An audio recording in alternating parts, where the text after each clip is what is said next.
घुसपैठ हमारे देश के लिए एक बहुत बड़ा खतरा बन चुका है।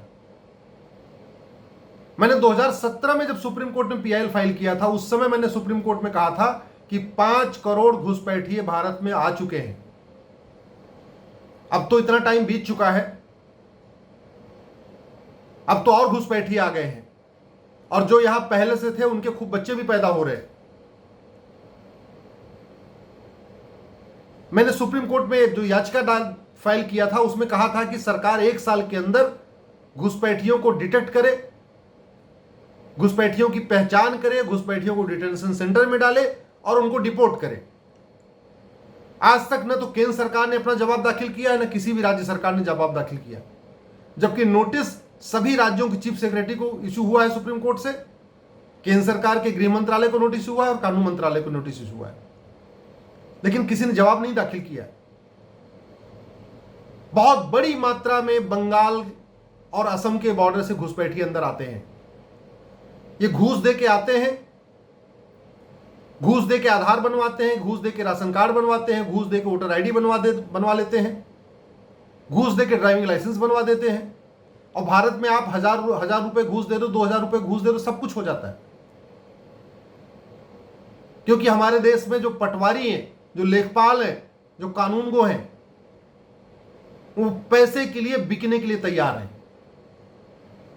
आप उनको पैसा दे दीजिए, फिर वो ये नहीं देखेंगे कि ये घुसपैठिया है या भारत का है, वो आपको रेजिडेंस प्रूफ दे देंगे। और ये जैसे आखिर असम में एनआरसी फेल हो गया, उसका मूल कारण था कि भ्रष्टाचार। असम में एनआरसी लागू हुआ लेकिन फेल हो गया क्योंकि घुसपैठियों ने वहां पे घूस दे के आधार बनवा लिया था, घूस दे के राशन कार्ड बनवा लिया था, घूस दे के वोटर आईडी बनवा लिया था, और घूस दे के उन्होंने एनआरसी में अपना नाम जुड़वा लिया। तो अगर हम पूरे देश में एनआरसी आज लागू भी करते हैं और घूसखोरी नहीं बंद करते, तो फिर वही होगा, असम के एनआरसी वाला हाल हो जाएगा, पूरे देश में एनआरसी फेल हो जाएगी, घुसपैठियों को पहचान करके निकालना मुश्किल हो जाएगा। मेरा सरकार से आग्रह है, सबसे पहले तो भ्रष्टाचार को खत्म करने के लिए कठोर कानून बनाए, और उसके बाद घुसपैठ नियंत्रण कठोर कानून बनाए।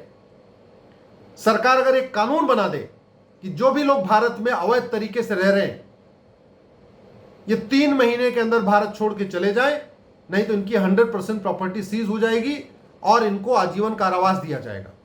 मात्र 3 महीने की, 3 महीने का टाइम दे दीजिए आप, सारे के सारे घुसपैठिए भारत छोड़ के भाग जाएंगे। क्योंकि उनको पता अगर हम भारत में पकड़े गए तो हमारा सामान तो जब्त होगा ही होगा, हमको आजीवन कारावास, पूरी जिंदगी के लिए जेल में ठूस दिया जाएगा। और जो आने वाले हैं वो भी डर के मारे नहीं आएंगे, क्योंकि जब भारत में कानून बनेगा तो ये बांग्लादेश के भी अखबारों में छपेगा, म्यांमार के भी अखबारों में छपेगा, पूरी दुनिया में छपेगा कि भारत ने इतना कठोर घुसपैठ नियंत्रण कानून बना दिया है।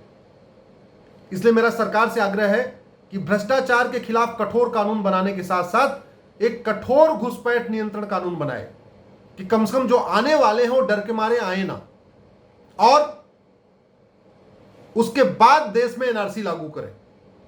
सरकार खुद लागू करना चाहती है तो खुद करे, नहीं तो सुप्रीम कोर्ट में आके जवाब दे दे, कम से कम कि सुप्रीम कोर्ट से यह कह दे कि जो सुप्रीम कोर्ट कहेगा हम उसको मानने के लिए तैयार हैं। फिर हम सुप्रीम कोर्ट से आदेश लेंगे, सुप्रीम कोर्ट से रिक्वेस्ट करेंगे वो आदेश पास करे। असम में एनआरसी के लिए सुप्रीम कोर्ट आदेश पास कर चुका है, हम पूरे देश में एनआरसी के लिए भी सुप्रीम कोर्ट से आदेश ले लेंगे। लेकिन सरकार अपना जवाब तो दे कि वो खुद लागू करना चाहती है या सुप्रीम कोर्ट के आदेश का इंतजार करेगी।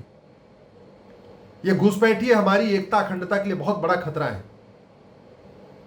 बहुत जल्द ही जो बांग्लादेश का सपना है, ग्रेटर बांग्लादेश का, असम, उड़ीसा, झारखंड, बंगाल का जो बॉर्डर का एरिया है जो बांग्लादेश से मिलता है, वो उसको मिला के ग्रेटर बांग्लादेश बनाना चाहता है, और इसीलिए इतने घुसपैठ करवा रहा है।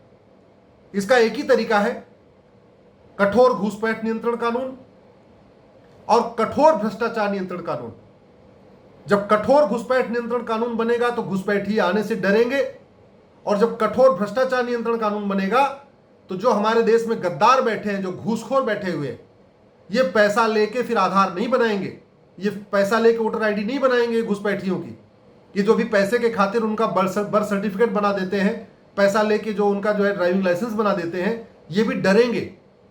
उसका एक ही तरीका है कि घुसपैठियों के भी 100% प्रॉपर्टी सीज करने और आजीवन कारावास देने के लिए कानून बने, और घूसखोरों की भी 100% प्रॉपर्टी सीज करने और आजीवन कारावास देने के लिए कानून बने, जिससे भारत में जो घूसखोर हैं ये घूस लेने से डरे, और जो बाहर घुसपैठिए आने वाले हैं वो घुसपैठ करने से डरे, और जो भारत में पहले से घुसपैठिए हैं वो भी यहां से अपने आप चले जाएं।